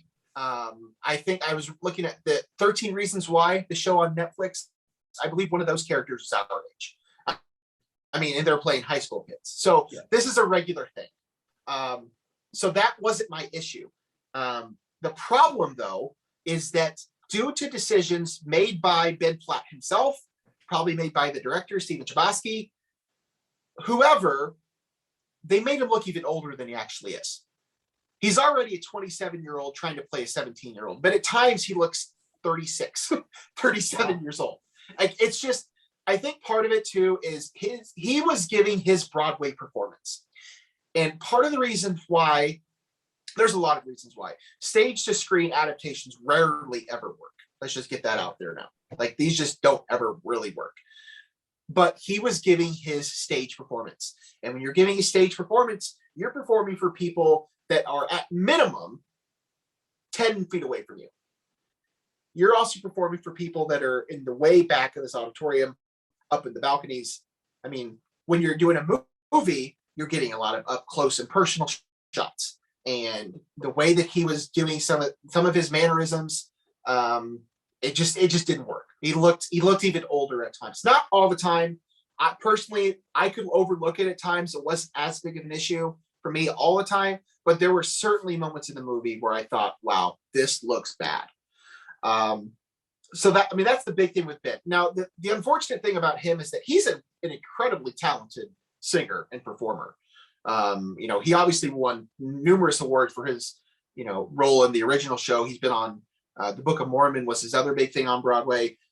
He's done a lot of stuff. He was in Pitch Perfect. He did The Politician on Netflix. He's a great singer, great performer. And that's obvious in this movie too. It's not like he's just bad in the movie. It's just how he looks in the movie. No one's going to say that he's not an incredible performer, but the problem is that that's not what they're talking about. When they walk out of this movie, all the discourse is Ben Platt looks old and creepy in this movie. It's not how great of a performer he is. So that's the unfortunate thing about it. As great of a performer as he is, as great as he was in the movie, it's all about how old he looked. And the fact, I mean, I've seen people that are like really crapping on this movie based on his performance and how he looked and all that stuff, which some of it admittedly is fair. Because as I said, the story as its core is very dark. It's very creepy. I mean, he's essentially a sociopath. Let's just lay it out. I mean, that's just who this character is. As I said, in the stage musical, you can kind of gloss over some of these things, but in a hour and a half to 2 hour long movie, it just didn't come off that way. So the second thing, and probably more importantly, is the movie focused heavily on his character. Heavily. Now, the musical is about him. I'm not going to try to say that it's not. He is the focal point. He's on stage on the stage version most of the time. But there are other characters that get moments where we get to learn about them. We get to figure out what they tick with, that type of thing. And we don't really get that in this movie. We get very little bits of these other characters. The main one that comes to my mind is Connor, who is the other student that ultimately takes his own life, that steers this whole thing. In the stage version, he gets some more attention. We learn a little bit more about him in the beginning. He's actually on stage, despite he dies early.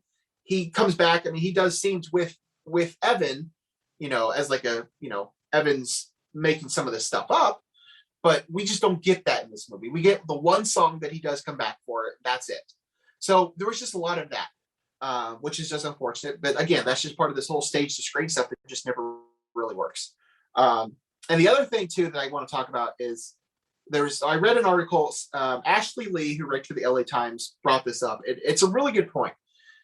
This movie did not spend enough time focusing on the parents. In the musical, they took out several songs from the stage version to this.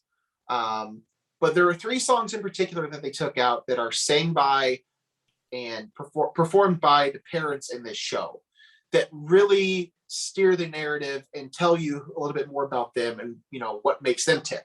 And we don't get those. There's a song at the very beginning of the musical that we don't have that is essentially a duet by the 2 mothers in this show, basically talking about raising teenage boys. And we just didn't get it. They just didn't do it in this movie.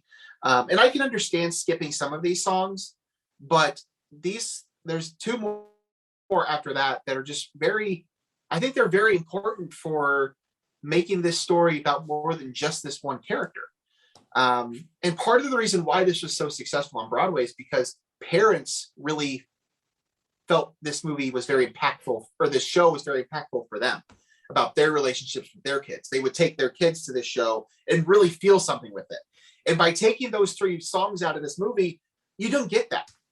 There just wasn't. Julianne Moore, who plays Evan's mom, is really non-existent in most of the movie. She has one scene and one song towards the end. Amy Adams is there around for a little bit more than that. But it just lacked that. So that really hurt it too. And I don't know why. I mean, obviously they wanted to shorten it. They don't want to, I'm sure the stage musical itself was probably 2.5 hours long. And so you have to cut stuff, and I get that. But cutting those 3 things, I just don't think that was a great choice. And I think that certainly hurt it.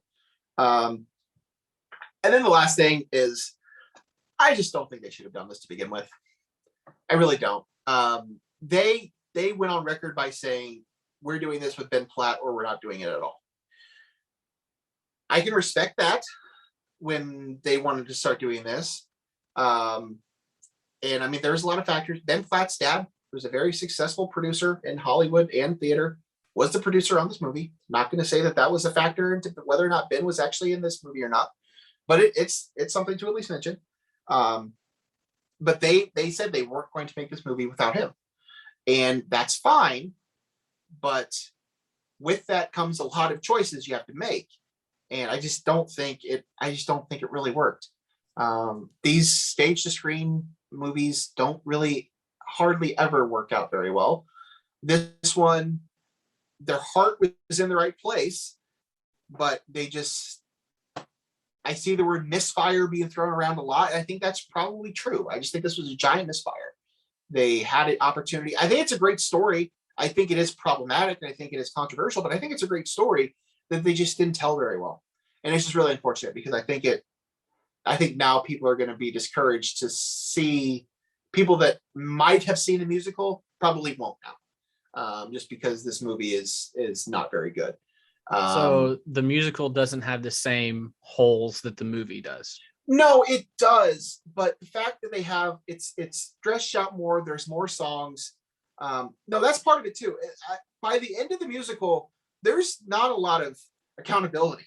I mean, there's some people in here there's a couple people that are aware of what's going on that don't really do anything about it, and they just kind of bring everybody else with them, and there's just no accountability being held for that. So no, I wouldn't say that the musical doesn't have some of these holes, but it's just there's more songs and it just kind of gets glossed over. And I don't think it was as big of a deal when you're doing it on stage and when you're trying to condense it and make it more intimate and you're focusing all your attention on this one character. It just didn't work very well, unfortunately. And it's just really sad because I think the musical is really good. The songs were still great. The performances were great. I thought Ben Platt was fine, regardless. I mean, other than the fact that he looked 36 at times. Julianne Moore was great. Amy Adams was great. Caitlin Dever was great. I thought it was well acted. Again, the songs, the ones that were still in the show, were great. It just didn't work. It didn't work. Right now I have it sitting at 3 stars, but I think that'll go down. I don't think this is something that improved over time. Certain people will love this movie. I certainly didn't hate it. I don't think it was possible for me to hate this movie, but I didn't love it nearly as much as I thought I would. So, yeah, that's kind of my thoughts. Sorry if you were expecting more, but I just had a lot to say, and it's just I was just disappointed. Just not that I was expecting it to be great. I wasn't expecting it to be great. There was a point in time where I thought it could have been great. And I understand they wanted it to be a showcase for Ben Platt. I mean, this was his chance to really step out into the mainstream. And he's done some stuff, but I don't think he's not hit that. I mean, the general audience probably doesn't know who Ben Platt is. So if you're familiar with Pitch Perfect, he was the magician roommate in Pitch Perfect. I thought he was great in Pitch Perfect. I did too. And he's great in this show, but it just didn't work. So yeah, that's just it's unfortunately a letdown. The other thing too, and I don't want to dwell on it too much, but there's one point in the movie where on stage there's no set. This isn't like Hamilton where there's this big set, there's all these set pieces, there's this huge cast sitting behind you. There's no set, there's a few set pieces, and there's a cast of 8 people. That's it. So during the big You Will Be Found anthem, at the end of the first act, on the stage version, they do this really clever thing where they utilize these projectors. And that's how they display the social media part of this, which is a big part of what this story is. It's about social media and how his story goes viral and all this stuff. So they use these projectors. They're like transparent projectors that are more or less part of the set where the players interact, or the actors interact with them and walk around them during this big musical number. And they tried to replicate that in this movie. And it just looked cheesy. I just felt bad. I felt almost embarrassed for the movie. Oh, that doesn't look very good at all. If part of the movie felt like I was watching something from Freeform, I don't know. It had all the right pieces. It just wasn't there. So I did also watch one other movie. I'm not going to talk about it too much. The Eyes of Tammy Faye. If you're familiar with 70s, 80s, and 90s TV evangelist, the story of Tammy Faye Baker, starring Jessica Chastain, that came out this weekend as well. That was significantly better than Dear Evan Hansen. Jessica Chastain and Andrew Garfield are in that movie. Not been much. She's great. She'll probably win. It's one of those movies that are there solely for the makeup. She was, unrecognizable at times. So, but she was great. But that one was significantly better than Dear Evan Hansen. Craig, we've been going for a long time, man. You think it's time we should shut down? And scene. You're not even. No, I was checking Twitter to make sure we didn't miss anything. I mean, I'll still watch it. I know one song from it. I haven't seen it like you have. I don't know as much about it as you did going in, but I'll watch it. I mean, I just looked it up too. It got a 6.1 on IMDb and a 33% on Rotten Tomatoes. So probably not a movie I'll go to the theaters and see. I'll wait till it comes streaming. Not worth wasting your time for it. And it's doing pretty poorly at the box office too. So I was really excited for it, and I was definitely let down. It had its moments. It wasn't terrible. I don't think it was the worst movie I've ever seen. I still enjoyed it for what it was, but it's a mess. It's a misfire for sure. So we've been going for a while. I think it's time we say our goodbyes. So I know we've been talking for a long time, but we appreciate you sticking it out, hanging out with us. We'll be back next week. Don't forget to follow us on No One Asked Us at No One Asked Us Pod, at Craig W. Choke, at the Logan Lee. Give us a like, give us a follow, give us a share, comment, shoot us an email. Let us know how you feel. Let us know what we did right, what we did wrong. Let us know that we went way too long. But the chapters are in the description. So yes. You can obviously utilize those. So we won't judge you for skipping over certain subjects. Skip right over them if you want. Just listen. Would never do that. All right. For Craig Choke, I'm Logan Lee. We'll see you guys next week. This has been No One Asked Us. Bye. Go Cards.